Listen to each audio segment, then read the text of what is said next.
Hi guys, it's me, the Inspiring Virtuoso. I just wanted to reach out to you guys. Trying to put more content on my channel.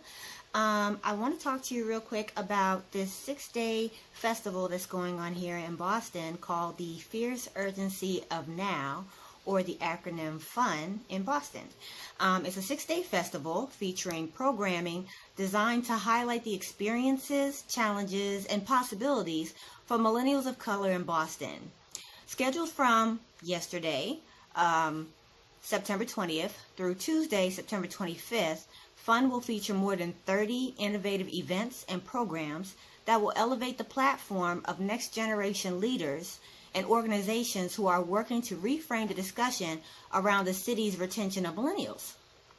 The events range from a panel discussion featuring people of color in investment management to a celebration of Boston area's culture and community, to social events such as a Red Sox game, a comedy night, and a concert at the Museum of Science Planetarium.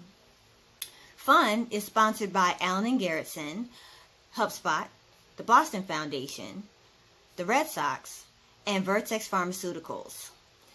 WBUR is the festival media partner.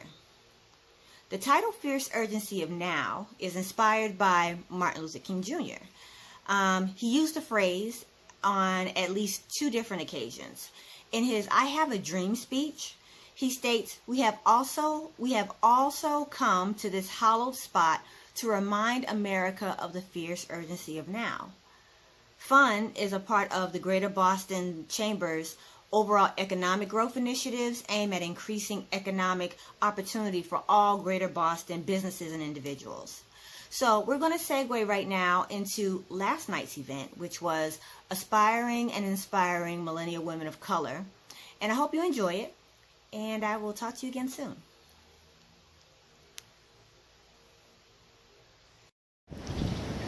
Hey guys, so this evening I'm out at the offices of Big Sister.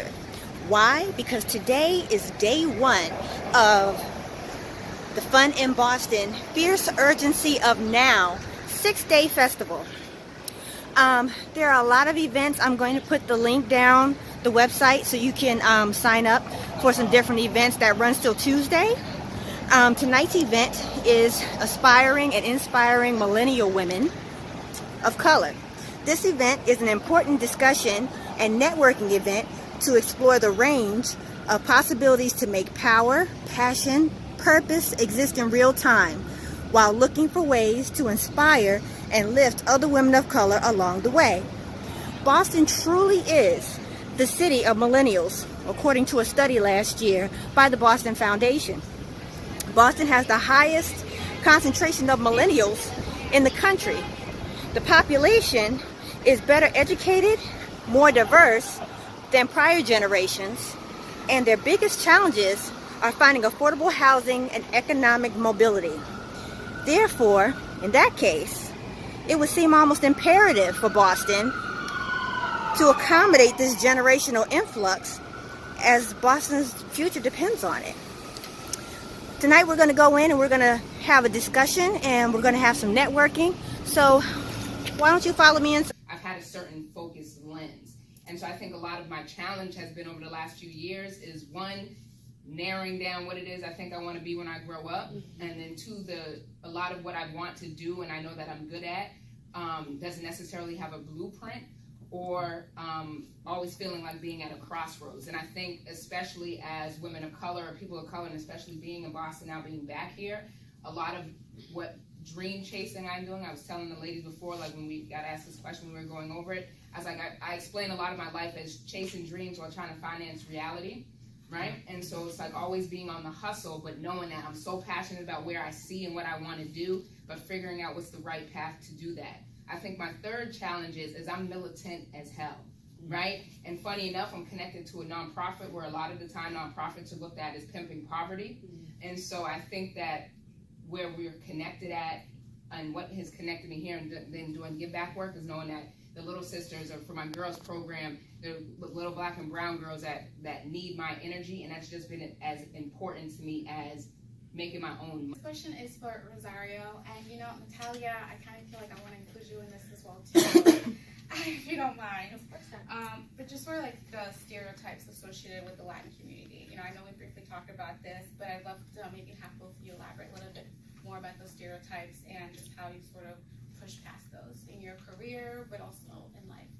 I know for me personally, like even within my own family, I'm the only one that, like, out of my cousins that's not married yet, doesn't have any kids, and they're all my age. I'm 25, and they're all either younger or maybe a couple years older. And you're supposed to take care of your man. You need to learn how to cook, clean. I hate cooking. Don't like to take care of nobody other than myself. And cleaning, like, I'm a clean person, obviously, but like I feel like I'm like the black sheep of the family because I went to college. I didn't have kids like super young, or it just, and that there's nothing, I don't think that there's anything wrong with that. It just wasn't what I wanted to do, and I wanted to take a different path. I'm low-key kind of selfish, but like that's just that, like I really care about like making my parents proud and being successful, and then being able to take care of my parents too. So that's like my focus, and being able to give back all that they sacrificed and did for me. I want to do that for them. So like marriage and all that stuff is the last thing on my mind. I've been single for 25 years, so it's like and that's just, I feel like that's a huge stereotype when people, like, every holiday, Thanksgiving, where's your boyfriend? Do you have a boyfriend? Like, or you like girls? Right. It's like, yeah, exactly. I'm like, I like men, but it's just, I'm not focused on that right now. And people, like, my family really does think that I'm a lesbian because I love a man, and it's like, it really doesn't have to be that way. Like, you can really be independent and do your own thing, and that's fine. I like the stereotype of like cooking, cleaning. Yeah, I have a younger brother, so younger brother, like Brazilian, he's like the king, right? He does nothing, right? Yeah, my brother there too. is no washing dishes for Yeah. Lucas. There's no like doing anything, and I always had to do it. And for me, that annoyed the heck out of me as a sister, a young girl. And I'm like, I'm never, ever gonna date or marry a Brazilian guy. I'm like, I am out of this. And to a point that I moved to a different country for a guy, marry an American guy, and we share everything. And that, it was like, I have a career. The same way he has a career. My life is just as important, and your life is just as important. We gotta share things. And not that I have to ever, preach that on him, because it was so much more like part of the culture. I think like Americans, men could actually help. You guys can probably disagree with me on that one, but coming from a Latin culture, it was so like given that you're server, and you're maybe a stay home, and like we look at ourselves now, I'm like, it's likely my husband's going to be the stay-home dad at some point in life, we're fine with that. But for me to have that conversation with my mom, because my mom's like, you travel too much, you work too much, how are you going to have kids? And I'm like, well, figure it out. Maybe Aaron stays home. And she's like, but you have to be home. And I'm like, not really. Like we'll figure it out, but it's okay if it's the dad who stays home and I'm the one working. Like, it's a different world today, and we gotta like break through those norms. And we have a group called like Black and Mullen, and it was like a self-informed group where we just started like seeing black people, we just started snatching them up, like get out, like I'm like, oh, you black, come, hey, like we would just start grabbing them together. But I agree, like what you just said, Nathalia, is so true. Is that like, we'll get in positions where we know that we're the only black woman, and we're so excited to be in the room, we forget to speak. And it's like, if my mom told me this, and I'll never forget it, is that like, if you're at the table but you don't get to choose what's getting served, you're not at the table. You know what I'm saying? Like, if I invite you to eat and you're allergic to something, but I don't know that, I serve you whatever I feel like serving you.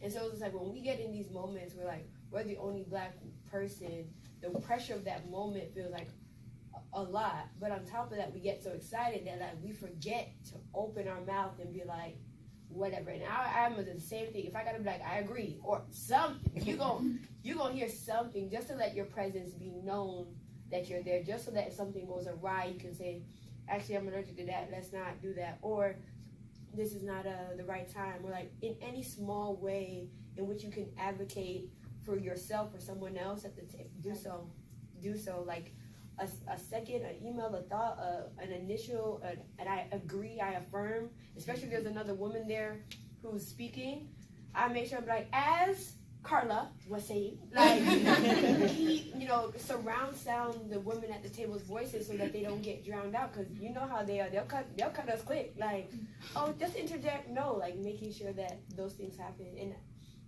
we also, I know as a Black woman, I'm very passionate and like fiery to a fault sometimes, and like, I know how it comes off. Like, I know that I had a conversation with, one of my coworkers who's Raquel, I was like, I'm pretty sure I'm like one sassy, one white woman crying in the office from being like in severe trouble. And that's just the reality of the situation. Like, if someone was like, Tia was super aggressive, or I just felt like she was being combative, I know that would be a big issue. Like, I knew it would be something severe. So I know the struggle of like presenting and being who you are, but also knowing what that comes off like is so very delicate.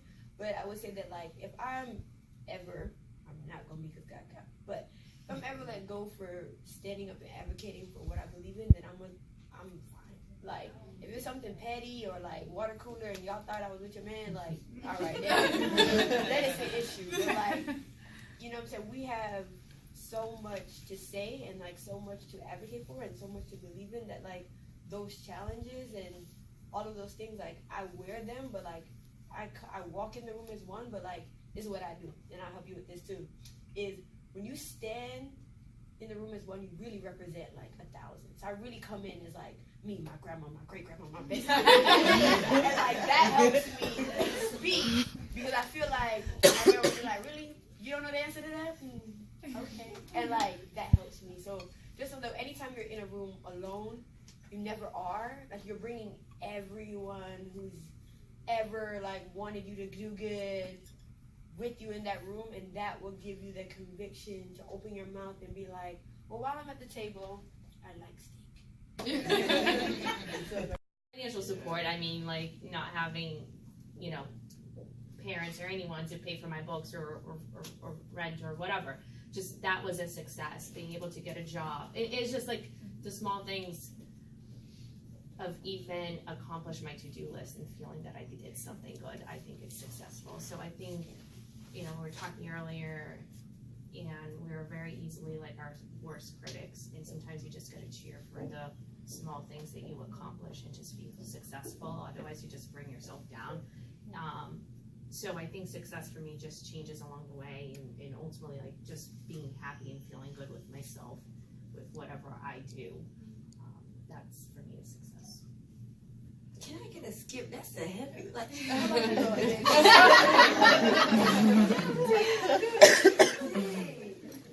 I think, I got you, don't worry. Let me write it out.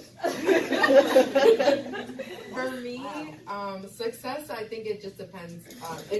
Everyone has their own definition of success. I feel like if you would have asked me in high school, success for me would have been like, making tons of money, having a nice car, having my own house, and now that's like not. I can't afford any of that. So I'm like, success is just getting my goals accomplished, being able to have a list of goals and say like, I wanted to graduate college. I did that. That's a success. I wanted to switch careers. I did that. That's a success. Like, I wanted to be able to buy my dad a birthday present that was actually like dope for this weekend. I could do that. Like that for me, like being able to cross that stuff off of my list and knowing that I can do it on my own, and like just being myself, working hard. That for me is success. So like all of them, I also had a lot of short-term goals. A lot of my goals had started when I was like 16. I wanted to buy a house. I became a mother at 20, where becoming a mother at 20, I think a lot of people probably doubted me, not my mother and my friend, Selena. But I was able to still work hard. My mother and my siblings and Selena watched my son for me, and I worked 60 hours a week. And I was able to buy my house at 28 years old as a single parent, to have a rental property.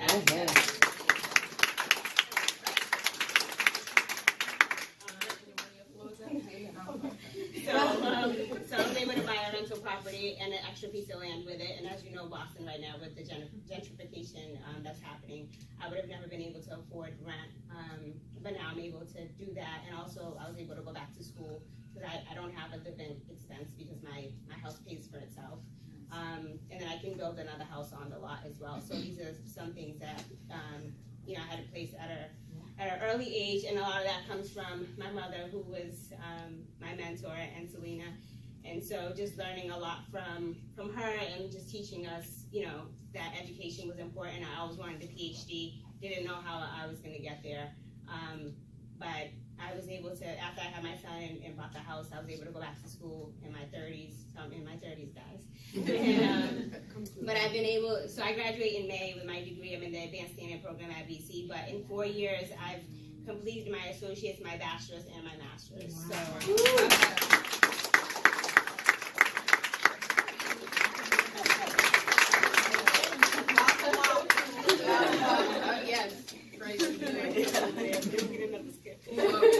I'll go so you can close it out since you've been a closer today, okay? Or are you ready now? I'm not ready now. Give Okay. me some more time. Alright, so success for me this week would be getting a Tammy at Fancy Nails and getting these nails done. Right? Because I have a wedding on Saturday, my best friend's getting married, and I haven't even, because of the craziness of my life, I have not been able to get to the nail salon yet. So that would be a little success for me, because that means that everything else that I was supposed to do, I got done. And I say that to say that, as many of us that set up here, like success, and I think especially come from communities of color, and what we get to see success is money, cars, having, the big house, and having, a fat bank account. And yes, that's very much so successful, that we'd all be happy with that. But I think in the real world that we live in, success for me is just being able to have my to-do list, my goals, and actually getting through those. And whether that's every week, whether that's for the month, whether it's 3 months from now, I think that when we focus on the bigger picture, sometimes we're wanting that $100 million home, and that fly husband that's 6'6" that plays for the NBA.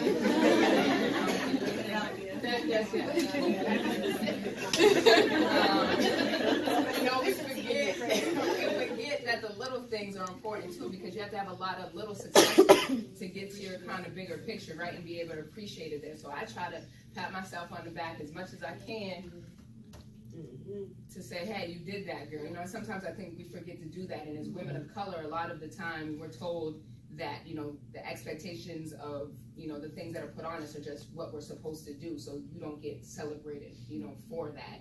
And so I think it's important to celebrate the little successes, because when those big ones are taking longer, you have to be a rapper and floor sweeper and whatever else may come along to get you to where you want to be. Like, just having those little moments and those little checklists that you can say, yeah, put a smiley face next to that. Courtney did that. I think it just is, important. Well, I'm ready now. I'm ready. Come on, bring me home. Success for me is probably happiness and growth in pursuit of self and community. That's probably like success for me. Like setting boundaries is like a major part of self-care for me, and like staying within those boundaries is important to me. Like getting your nails done to me is just as important as getting promoted. Like for me, staying within my boundaries, because I'm a natural born giver by default, and I have to remind myself that like I have to pour in, I have to pour out. And so success for me looks like consistent, like discipline. It looks like me eating properly, or me like remembering to pray, or me calling success for me is like me calling my grandmother every week. Like that's success, because like I know that I need to be talking to her. I know that the farther removed I am from my family, the sadder I will be, and like prioritizing her as much as I prioritize email. Success in terms of community is like, again, community is my heart. Like if mature women with more than me were the first to give to me, were the first to help to me.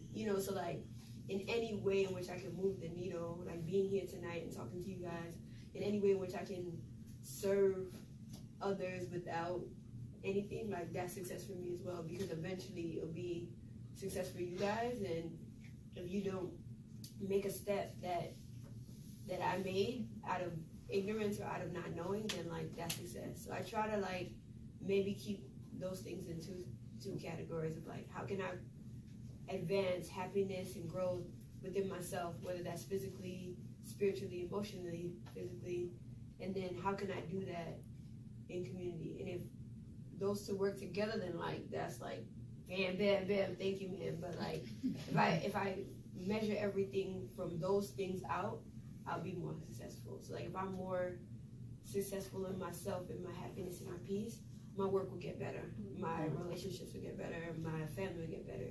If I'm successful in mentoring young girls, if I'm successful in, you know, bringing all the black people together at my job, if I'm successful in, you know, those things, then also again, my work will get better, myself will get better, those things. So I try to never stray too far from who I am, but also never stray too far from the people who made me, so that I'm always contained in that, like promotions, and that would never get to me, because I think those two things, and that's why I needed the time to like brew and think it through, to be like, those two are the tenets of who I am in my core, and my everything. And if I'm successful in those two places, I think that that's probably the best variation or the best definition I could give you for what success would be like for me. Yes, ma'am. Wasn't that amazing? If you could have just been in the room last night to be around all these millennial women of color who normally in their everyday don't get that kind of venue and that space to be together collectively, it was awesome. The energy was amazing. So I want to talk to you about the panelists from last night. Nathalia Ashworth is a deals director from Capital Markets and Accounting Advisory Focus, PricewaterhouseCoopers. Rosario de la Garza is recruitment coordinator at Big Sister Boston. Courtney Leonard is the CEO and founder of HerVision Media and Consulting. She's also the president of the diversity board for Big Sister of Greater Boston. Carla Monteiro is a clinical transition specialist and emergency room department clinical social work resident at Brigham and Women's Hospital. And Timanni Walker is a brand specialist at MullenLowe. This event was hosted by Big Sister of Greater Boston in partnership with City Awake's Fierce Urgency of Now Festival. So I hope you guys enjoyed it, and please like, subscribe, go down below, tell me what else you would like to see, because I want to keep making this kind of content and letting you know what's going on in Boston and what is out here to take advantage of. So I hope you all have a great weekend, and I will talk to you again soon.